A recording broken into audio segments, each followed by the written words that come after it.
그러다가 전기 먹으면 그냥 픽스로 떨어지는 경우가 있으면 2차 사고 위험이 있기 때문에 깜빡 잘못하면 그냥 손목 날아가고 이런 상황이 생기는데, 제가 전에 사다리에서 한번 떨어져 봤는데 높은 곳도 아니었어요. 옆구리로 떨어져 가지고 이게 생각하는 거 이상으로 빡세요. 뭐가 빡세냐면 몸이 빡세요.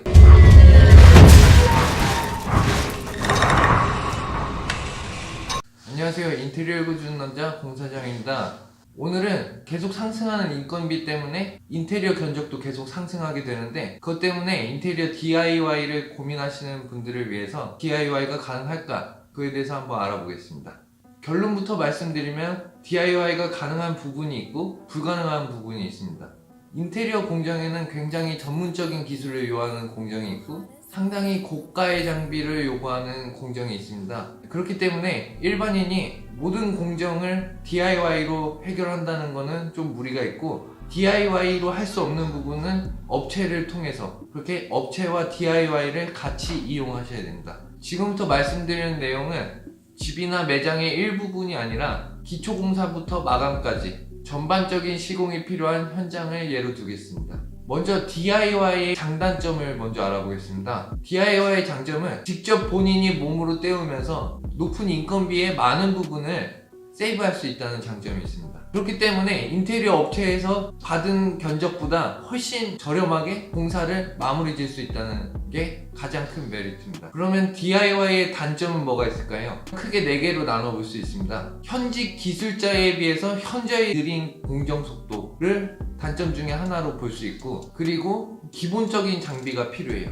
그런데 그 기본적인 장비가 뭐 인테리어를 계속 주로 하시는 분 아니면 한 번 쓰고 말기에는 굉장히 고가인 장비가 많고, 그런 장비를 구성하고 어떤 장비가 필요한지 이거에 대해서도 굉장히 지식이 부족하기 때문에 그런 장비를 모두 갖추기에는 굉장히 어려운 부분이 있습니다. 그리고 개인이 DIY를 진행하게 될 경우에는 그거에 하자가 날 경우가 있기 때문에 그거에 대한 리스크를 감안하셔야 돼요.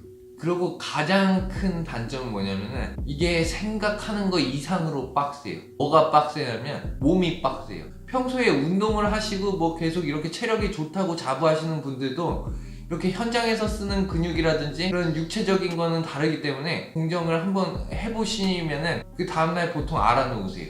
다시 정리해드리면, 장점은 비용을 세이브할 수 있다는 게 가장 큰 장점이고, 단점은 기술자에 비해서 현저히 느린 공정 속도, 공정을 진행하면서 필요한 장비의 부재, 하자에 대한 리스크, 빡센 육체 노동, 이렇게 장점보다 단점이 많은데도 불구하고 자금적인 여유가 없어서 DIY를 진행하셔야 되는 분들이나 아니면 도전 정신이 투철하셔서 DIY를 진행하셔야 되는 분들을 위해서 지금부터 주의하셔야 되는 부분에 대해서 말씀드리겠습니다. 보통 DIY를 진행하시면은 뭐부터 진행하셔야 되는지 굉장히 막막하실 거예요. 아무것도 없는 매장에 이제 전체적인 공정을 DIY로 진행하신다고 보셨을 때 처음부터 들어가야 되는 건 기초공사인데, 기초공사는 일반인이 진행할 수 없는 부분이 굉장히 많아요.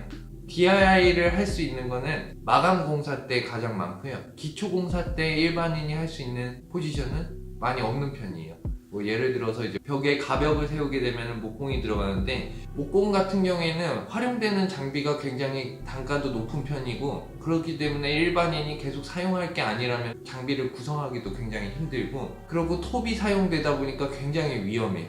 깜빡 잘못하면 그냥 손목 날아가고 이런 상황이 생기는데, 그리고 기술적인 부분도 굉장히 필요한 부분이에요. 그렇기 때문에 목공은 직접 DIY로 진행하시기 어렵고, 전기 같은 경우에도 뭐 전기도 위험한 편이고, 이게 선이 잘못 연결되면은 나중에 그게 하자로 발생이 되고 화재의 위험성도 있기 때문에 이 부분도 전문가에 맡기시는 게 좋습니다. 바닥 미장 같은 경우에는 일반인이 하게 되면 물결이 치든 이렇게 평이 제대로 안 잡혀요.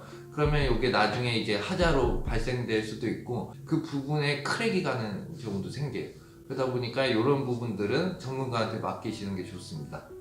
전문가한테 맡기면 좋다는 얘기가 그럼 할 수는 있다는 얘기네? 요게 아니라 전문가한테 맡겨야 된다는 얘기예요. 직접 하시면 안 된다는 말씀을 드리는 거고, 그러면 DIY로 할 수 있는 게 없네? 뭐 이렇게 생각하실 수도 있는데, DIY로 하실 수 있는 게 있어요. 그게 뭐냐면은 마감 공사 때 많거든요. 뭐 예를 들어서 벽에다가 이제 고벽돌을 붙인다든지, 이거는 일반인도 충분히 하실 수 있어요. 느리긴 하지만 충분히 하실 수 있는 거고, 이제 뭐 또 가장 만만하게 생각하시는 뭐 페인트 뭐 이런 게 있는데, 페인트도 뭐 그냥 시멘트 벽에 칠해지는 거는 뭐 일반인이 하셔도 충분한데, 목공으로 만든 벽은 이렇게 석고를 붙이기 때문에 이렇게 틈이 있어요.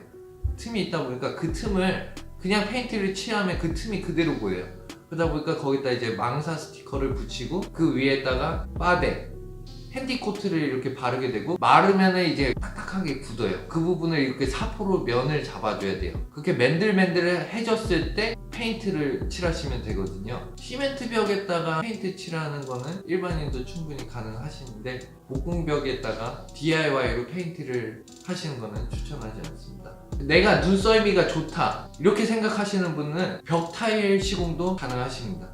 여기서 주의하셔야 되는 게, 바닥이 일자가 아닌 데가 있어요. 그냥 붙이셨다가 위아래가 안 맞는 경우가 있기 때문에 그런 부분도 충분히 고려하시고 타일을 붙이셔야 돼요. 그리고 내선 공사가 끝난 조명 공사는 직접 진행을 하실 수가 있어요. 처음부터 선을 뭐 이렇게 빼고 뭐 이런 거는 일반인이 진행하시기엔 리스크도 크고 어렵고 그러시기 때문에 그 부분은 전문가한테 맡기시고, 조명을 설치하는 작업 그거는 직접 DIY로 진행을 하실 수가 있습니다. 진행을 하실 때는 꼭 차단기를 내려놓으셔야 돼요. 전기 먹으면 죽진 않는데, 뭐 사다리 타고 그러다가 전기 먹으면 그냥 픽스로 떨어지는 경우가 있으면 2차 사고 위험이 있기 때문에 차단기를 꼭 내려놓으시고 조명을 다셔야 됩니다.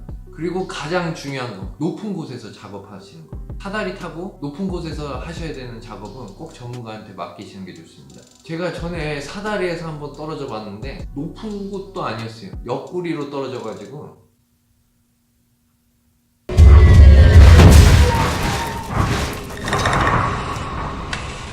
갈비뼈에 금이 간 적이 있어요. 숨이 안 쉬어져요.